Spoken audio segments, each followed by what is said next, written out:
said in reflecting upon the gospel today about the judge, he shared that often we can be the answer to the prayers of another if we stop and listen and realize we have the means to help and to heal.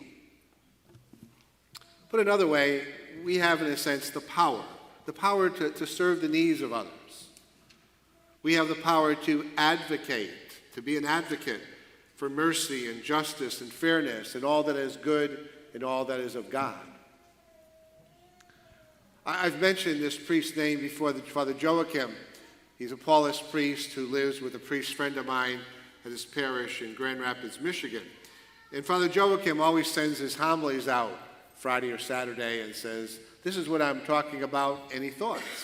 Well, I was reading his homily last night, and he talks about a situation where he was in court and somebody was having something adjudicated. And the judge was absolutely unfair, disrespectful of this person. And so he wrote a note, a letter, to whoever you write those letters to in the criminal justice system. And eventually he got a response back saying that the conduct of the judge was reviewed and it was certainly found wanting. And so he helped, in a sense, make this judge aware that there's even lines that sometimes are crossed by people in authority. In our society today, we often are quick to judge. There's a rush to judgment on lots of different areas of life. One of the things we say in our society is, one is innocent until proven guilty. And we should protect that saying and that right.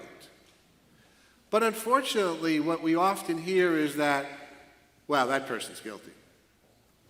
We don't even know the facts sometimes. That person's guilty.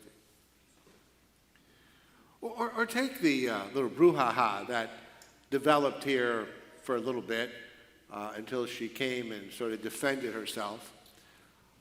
That happened about 2 weeks ago when Ellen DeGeneres was criticized for having a good time with former President Bush while attending the Packer-Cowboy football game in Texas.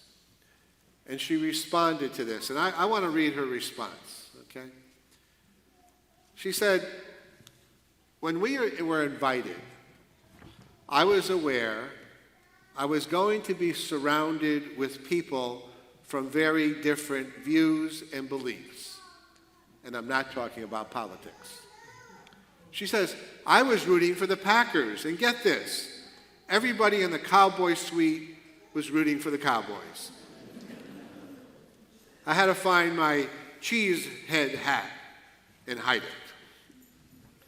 She said, "During the game, there was a shot shown of George and I laughing together. And so people were upset.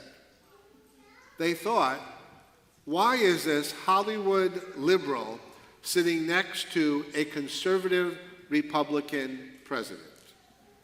And then she says, she's actually a little laughter in there. She goes, "They didn't even notice I was holding a brand new iPhone 11. She went on to say, "I'm friends with George Bush. In fact, I'm friends with lots of people who don't share the same beliefs that I have. We're all different, and I think that we've forgotten that that's okay." She said, "I wish people, for instance, would not wear fur. I don't like it. But I'm friends with people who wear fur. Just because I don't agree with someone on everything does not mean that I'm not going to be friends with them." And then she went on to say, to quote her, how she ends her show, "Be kind to one another." She said, "When I say be kind to one another. I don't mean only the people that think the same way that you do. I mean, be kind to everyone.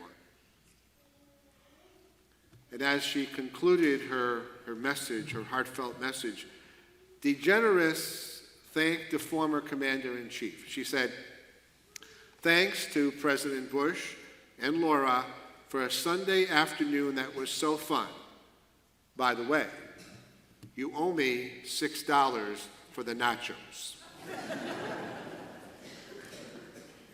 Who would think that in a Catholic church we'd be talking about Ellen DeGeneres? But you know, she has something to say. She has something to say. She has something to say. Be kind to everyone. You look at Jesus. You look at Jesus. He too was criticized for some of the people he hung out with. You're having dinner with that tax collector? These people are sinners. Jesus hung out with the poor. He healed, touched those he shouldn't touch, the lepers, the sick. But Jesus did it because he respected the children of God. He loved God's people. And he was kind to them. So, what's the message that we're being asked to think about today? What's God asking you to think about? What's God asking us to maybe incorporate a little bit more into our lives? Might it be being more fair, more just with one another, with the people that we relate to every day? Might it be being more kind to people, whatever that means? Could be something very simple, very simple. Might it be being quick to listen and realize that we as a person and as a family and as a church, we have the means to help and to heal.